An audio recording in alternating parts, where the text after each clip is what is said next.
Hello friends, అందరికీ నమస్కారం. Friends, ఈ వీడియోలో మన యొక్క తెలంగాణ రాష్ట్ర వ్యాప్తంగా ఉన్నటువంటి రైతులందరికీ మరో 2 గంటల్లో నేరుగా వారి ఖాతాలలోకి 6,000 రూపాయల చొప్పున మన యొక్క రాష్ట్ర ముఖ్యమంత్రి సీఎం రేవంత్ రెడ్డి గారు డబ్బులను విడుదల చేయబోతున్నారండి.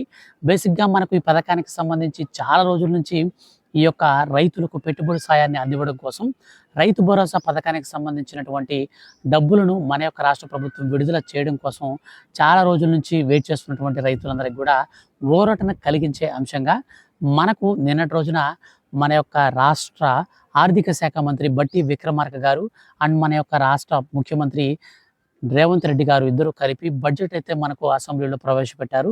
సో బడ్జెట్లో మనకు ఊహించని శుభవార్త ఏంటంటే రైతులకు ఈ రోజున మరో 2 గంటల్లో నేరుగా ఒక్కొక్కరి ఖాతాలోకి రైతు భరోసా పథకానికి సంబంధించిన డబ్బులనైతే విడుదల చేయబోతున్నారు. కానీ ఈసారి చాలా మందికి డబ్బులైతే రావండి. సో ఎందుకని చాలా మందికి రావు అని అంటున్నానంటే, మనకు కొన్ని రూల్స్ అనేటివి సవరించారు. సవరించినటువంటి అర్హతల ప్రామాణికంగా ఎవరైతే అర్హత సాధిస్తారో వారికి మాత్రమే ఈ పథకానికి సంబంధించినటువంటి డబ్బులను విడుదల చేయాలని రాష్ట్ర ప్రభుత్వం కరాఖండిగా తేల్చి చెప్పింది. ఈ నేపథ్యంలో మన యొక్క తెలంగాణ రాష్ట్ర ప్రభుత్వం మనకు అర్హులను గుర్తించేందుకు సవరించినటువంటి రూల్స్ను కూడా విడుదల చేయడం జరిగింది. సో ఎవరెవరు అర్హులు, ఎవరెవరు అనర్హులు, ఈ యొక్క వీడియో చూస్తున్నటువంటి మీకు డబ్బులు వస్తాయా రావా, క్లారిటీగా ఈ వీడియోలోని నేను మీకు ఎక్స్ప్లెయిన్ అయితే చేస్తాను. వీడియోని దయచేసి స్కిప్ చేయొద్దు, స్టార్టింగ్ నుంచి ఎండింగ్ వరకు పూర్తిగా చూడండి. అలాగే ఈ యొక్క వీడియోని మీరు లైక్ చేసి మీ యొక్క ఫ్రెండ్స్ అండ్ ఫ్యామిలీస్ అందరికి కూడా షేర్ అయితే చేయండి. సో చాలామంది చూస్తున్నారు కానీ ఛానల్ని సబ్స్క్రైబ్ అయితే చేసుకోవట్లేదు.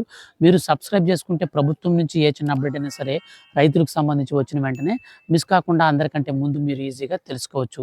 ఇక మనం లేట్ చేయకుండా టాపిక్ని స్టార్ట్ చేద్దాం. ఫ్రెండ్స్, మన యొక్క తెలంగాణ రాష్ట్ర ముఖ్యమంత్రి సీఎం రేవంత్ రెడ్డి గారు అధికారంలోకి వచ్చాక రైతు భరోసా పథకానికి సంబంధించినటువంటి నిధుల్ని 2,000 రూపాయలు జోడించి 12,000 రూపాయలకు పెంచారు. ఈ 12,000 రూపాయలకు పెంచినప్పుడు గత ఏడాదంతా మనం చూసుకున్నట్లయితే ఈ రైతు భరోసా పథకానికి సంబంధించి పాత రూల్స్నే అనుసరిస్తూ డబ్బులైతే విడుదల చేశారు. కానీ ప్రస్తుతం ఉన్నటువంటి సిచ్యువేషన్స్ని బట్టి చాలామంది ప్రభుత్వాన్ని అయితే మోసం చేస్తున్నట్లుగా రాష్ట్ర ప్రభుత్వం గుర్తించింది. ఈ రాష్ట్ర ప్రభుత్వం గుర్తించినటువంటి విధానాల్లో చాలామంది ఏం చేస్తున్నారంటే 10 ఎకరాలు, 15 ఎకరాలు, 20 ఎకరాలు కలిగిన భూమి కలిగిన వారు కూడా వాళ్ళు మా దగ్గర భూమి తక్కువ ఉందని చెప్పేసి ఈ యొక్క రైతు భరోసా పథకానికి అప్లై చేసుకోవడమే కాకుండా డబ్బులు కూడా పొందుతున్నట్లు రాష్ట్ర ప్రభుత్వం గుర్తించి ఫైనలైజ్ చేసింది. ఇక వీటితో పాటుగా మనం చూసుకున్నట్లయితే ప్రస్తుతానికి రాష్ట్ర ప్రభుత్వానికి తప్పుడు నివేదికలు అయితే అందించడం, అంటే వాళ్ళ యొక్క పంట సంబంధించినటువంటి భూమి ఏదైతే ఉందో అగ్రికల్చర్ ల్యాండ్, దాన్ని పంట సాగు కోసం కాకుండా ఇతర పనులకు, అంటే రియల్ ఎస్టేట్ కానీ ఇళ్ళకనేసి, సో వాళ్ళకి సంబంధించినటువంటి వ్యవసాయేతర పనులకు ఉపయోగిస్తూ కూడా రాష్ట్ర ప్రభుత్వానికి మాత్రం లేదు, మేము ఖచ్చితంగా వ్యవసాయానికే ఉపయోగిస్తున్నామని చెప్పేసి చెప్తున్నారన్నమాట. ఈ నేపథ్యంలో మన యొక్క తెలంగాణ రాష్ట్ర ప్రభుత్వం ఒక స్మార్ట్ ఆలోచన చేసి ఎట్లాంటి రైతులందరినీ కూడా పక్కన పెట్టింది. సో ఎలా చేసిందంటే, మన యొక్క రాష్ట్ర వ్యాప్తంగా బేసిక్గా మనకు సర్వేల ద్వారా అయితే సర్వే చేయించాలి. కానీ అదిని పక్కన పెట్టి శాటిలైట్ సర్వే ద్వారా, సో శాటిలైట్ ద్వారా ఉన్నటువంటి ఆ యొక్క టెక్నాలజీని వాడి మన దగ్గర ఉన్నటువంటి ల్యాండ్స్ అన్నింటిని కూడా కొలిచారు రీసెంట్లీ. సో ఇవన్నీ కొలతల్లో కూడా మనం ఏ రకం పంట వేసాము, ఎలాంటి పంట వేసాము, సో ఒక వ్యక్తికి ఎన్ని ఎకరాల భూమి ఉంది, సో ఆధార్ కార్డుకి రేషన్ కార్డుకి లింక్ ఉంది కదా, ఈ లింక్ని బేస్ చేసుకొని ఎన్ని ఎకరాల భూమి ఉంది, సో ఈ డీటెయిల్స్ అన్నీ కూడా అయితే మనకు ఇప్పుడు క్యాలిక్యులేట్ చేసి మన యొక్క తెలంగాణ రాష్ట్ర ప్రభుత్వం అయితే పెట్టుకుందనమాట. సో వీటిల్లో ఎవరైతే ఫైనలైజ్ అవుతారో అటువంటి వారందరికీ పెట్టుబడి సాయంగా రైతు భరోసా పథకానికి సంబంధించినటువంటి డబ్బులైతే 2026 సంవత్సరానికి సంబంధించిన తొలి విడత డబ్బులైతే విడుదల చేయబోతుంది రాష్ట్ర ప్రభుత్వం. అయితే ఈ డబ్బులు వచ్చేసి మనకు ఎలా పడతాయి అంటే, సో 1 ఎకరా పొలం కలిగిన వారి దగ్గర నుంచి డైరెక్ట్గా మనకు 10 ఎకరాల పొలం కలిగిన వారందరికీ కూడా తొలి రోజే 6,000 రూపాయలు డబ్బులు పడిపోతాయి. సో ఇది నిజంగా చాలా అంటే చాలా బెనిఫిట్ అని చెప్పొచ్చు. సో బేసిక్గా మనకైతే ఈ పథకానికి సంబంధించిన డబ్బులను మనకి ఎలా విడుదల చేసేవాళ్ళు అంటే, మనకు 1 ఎకరా పొలం కలిగిన వారికి ఒక రోజు, 2 ఎకరం పొలం కలిగిన వారికి 2వ రోజు, ఎట్లాగైతే అమలు చేస్తూ వచ్చేవాళ్ళు. ఇట్లా అమలు చేస్తూ వస్తే 10 ఎకరాలకు పొలం వచ్చేటప్పటికి చాలా రోజులు టైం అయితే పట్టేది. కానీ ఈసారి అలా కాకుండా 20 రోజుల పాటు ఎకరా పొలం కలిగినటువంటి వారి నుంచి 10 ఎకరాలు ఎంతవరకు భూమి అర్హులు ఉంటారో వాళ్ళందరికీ కూడా 6,000 రూపాయల చొప్పున డబ్బులు పడుతూ వస్తాయి. అనంతరం 20 రోజుల తర్వాత మనకు రెండో విడత కింద డబ్బులైతే విడుదల చేస్తారు. అంటే రెండో విడత కింద, తొలి విడత కింద 3,000 కోట్ల రూపాయలకు పైగా, మనకు రెండో విడత కింద 2,000 కోట్ల రూపాయలకు పైగా సో ఎలాగైతే విడుదల చేస్తారు. రెండో విడత వచ్చేసి ఏప్రిల్ 20వ తారీఖు నుంచి స్టార్ట్ అవుతుంది.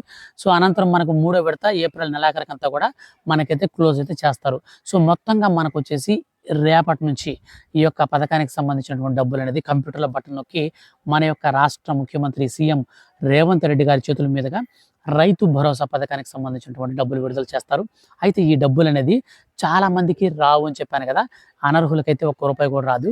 అండ్ ఇంకొక విషయం ఏమిటంటే, ఎవరైతే ఈ యొక్క బ్యాంక్ అకౌంట్‌కి ఎన్‌పిసిఐ మ్యాపింగ్ అయితే చేసుకొని ఉంటారో, బ్యాంక్ అకౌంట్‌కి ఎన్‌పిసిఐ మ్యాపింగ్ అంటే ఏం లేదు, మీరు ఆధార్ కార్డ్ నెంబర్‌ని లింక్ చేసుకోవడమే ఎన్‌పిసిఐ మ్యాపింగ్ అంటారు. సో ఈ యొక్క ఎన్‌పిసిఐ మ్యాపింగ్ గనుక మీకు లేకపోతే డబ్బులైతే రావన్నమాట. ప్రభుత్వం మీకు డబ్బులు విడుదల చేస్తుంది, కానీ మీ దాకైతే డబ్బులు రావు, ఆగిపోతాయి. సో కాబట్టి మీరేం చేస్తారంటే ఎన్‌పిసిఐ మ్యాపింగ్ ఉందో లేదో చూసుకోండి. మనకు కంప్యూటర్‌లో బటన్ నొక్కిన తర్వాత నుంచి 2 గంటల లోపల రైతుల ఖాతాలందరిలో కూడా జమ అవుతాయన్నమాట. సో కేవలం 2 గంటల లోపలే అందరికీ జమ అవుతాయి. సో ఆ తర్వాత మిగిలిన వాళ్ళకి ఫ్లో అనేది బట్టి ఒక్కొక్కరికి ర్యాండమ్‌గా పడుతూ వస్తాయన్నమాట. మాక్సిమం రైతులందరికీ 2 గంటల లోపు అందరికి కూడా పడిపోతాయని చెప్పేసి రాష్ట్ర ప్రభుత్వం అయితే మనకు కొత్త టెక్నాలజీని ఉపయోగించి ఈసారి సర్వే చేసి అర్హులను గుర్తించి వాళ్ళకి మాత్రమే డబ్బులైతే విడుదల చేస్తున్నారు. సో ఫ్రెండ్స్, ఇదండి మనకు ఈ యొక్క పథకానికి సంబంధించి అర్హుల లిస్ట్ కూడా రిలీజ్ చేశారు. డిస్క్రిప్షన్‌లో లింక్ ఇచ్చాను, చెక్ చేసుకోండి. ఫర్దర్‌గా ఈ పథకానికి సంబంధించి ఏ చిన్న అప్డేట్ వచ్చినా మిస్ కాకుండా అందరికంటే ముందుగా మీరు తెలుసుకోవాలనుకుంటే ఛానల్‌ని సబ్స్క్రైబ్ చేసుకొని వీడియోని లైక్ చేసి ఫ్రెండ్స్ అండ్ ఫ్యామిలీస్ అందరికి కూడా షేర్ చేయండి. Thank you for watching.